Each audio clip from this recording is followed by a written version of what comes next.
कंकाली टीले पर विराजमान है। अभी टीला तो नहीं है, सिर्फ कंकाली नाम है और यही कुंड बन गया है। इसकी गहराई से कई सारी मूर्तियां निकाली गई, प्राचीनतम जैन मूर्तियां निकाली गई हैं और वो सब म्यूजियम में विराजमान की गई हैं। प्राचीनतम जैन तीर्थ मथुरा रहा है, अनेक प्रसंग यहाँ से जुड़े हैं और श्री कृष्ण की जन्मभूमि है, सप्त ऋषियों की यह आगमन भूमि है। तपस्वी सम्राट सनमति सागर जी का आचार्य पद का पहला चतुर्मास यहाँ हुआ। यहाँ का जैन धर्म का इतिहास बहुत पुराना है, माने पूरे देश भर में। जैसे अगर विश्व की संस्कृतियों में सिंधु घाटी की सभ्यता या हड़प्पा मोहनजोदड़ो की संस्कृति सभ्यता मानी जाती है, वैसे जैनों के हिसाब से यहाँ सबसे ज़्यादा महत्वपूर्ण मूर्तियाँ और आलेख और स्तूप वगैरह निकले हैं। यहाँ जैन स्तूप रहा है। जैनों में एक पंच स्तूप अन्वय है। पंच स्तूपान्वय के ही थे आचार्य जिनसेन स्वामी, जिन्होंने हरिवंश पुराण की रचना की। तो पंच स्तूप थे यहाँ पर, उसमें एक स्तूप ये था, 4 और कहीं रहे होंगे।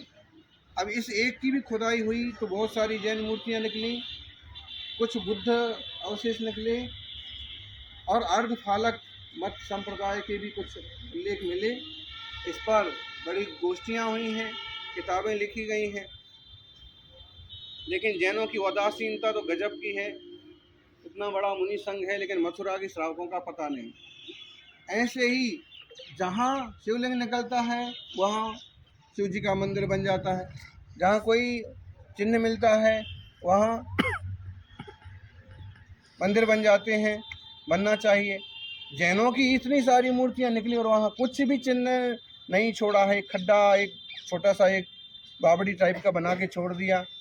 तो यहाँ जैनों को शासन प्रशासन से बात करके अपना कुछ ऐसा स्थापना करना चाहिए। जो प्राचीनतम जो संग्रहालय वहाँ 4 किलोमीटर दूर जो मूर्तियाँ ले गए हैं, एक कुछ यहाँ बना करके जो यहाँ से निकली हैं उसका यहीं पर बनाया जाए। तो जैनों की उदासीनता उनके इतिहास, उनकी संस्कृति का नुकसान करने में बहुत बड़ा कारण है। समाज को जागृत होना चाहिए। किसी ज़माने में सेठ राजा लक्ष्मण दास हुआ करते थे, जिन्होंने महासभा की स्थापना की, जिन्होंने यहाँ जम्बू स्वामी का, अजितनाथ भगवान का मंदिर बनवाया, 2 विशाल हिंदू मंदिर बनवाए। अब उतना वर्चस्व भले ना हो लेकिन फिर भी अपने तीर्थों की रक्षा सुरक्षा का प्रयास तो करना ही चाहिए। अतिक्रमण जारी है, आजू बाजू की बस्तियां यहाँ अंदर तक बन गए, घर बना लिए लोगों ने। तो वही जो हमारी कमेटियां हैं, सभाएं हैं, थोड़ा सा कुछ कार्य करें। महान और प्राचीनतम जैन धर्म के पुरावशेषों का रक्षण संरक्षण भी जरूरी है। आज पूरा संघ यहाँ बैठा है।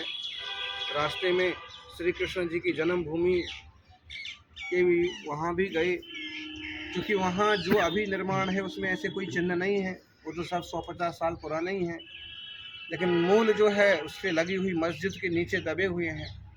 अब देख लीजिए उस जन्मभूमि के लिए लोग कितना प्रयास कर रहे हैं। और जैनों के ढेर सारे अवशेष निकलते हैं, वे कोई प्रयास ही नहीं करते हैं कहाँ ले गए, कहाँ रखे हैं, अब इसका कौन अधिकारी है कि इसका कोई कुछ मत छोटा मोटा कार्यक्रम बनाएं। जागना होगा, जागेंगे तो जिएंगे, वरना लुप्त हो जाएंगे। विशेष रूप से यहाँ तक हम लोग 3 किलोमीटर चल करके सिर्फ कंकाली टीला देखने के लिए आए हैं। अब टीला की बजाय कुंड बन गया है, गड्ढा बन गया है, क्योंकि सारे अवशेष निकाल लिए गए। और संभव है कि अभी और जो ऊपर तरफ टीला टाइप से दिख रहा है, यहाँ कुछ होंगे, अभी भी अवशेष हो सकते हैं। भगवान महावीर से यही प्रार्थना है कि जैन धर्म की भी उन्नति हो, वृद्धि हो, प्रभावना बने। जय बोलिए 24 तीर्थंकर भगवान की जय।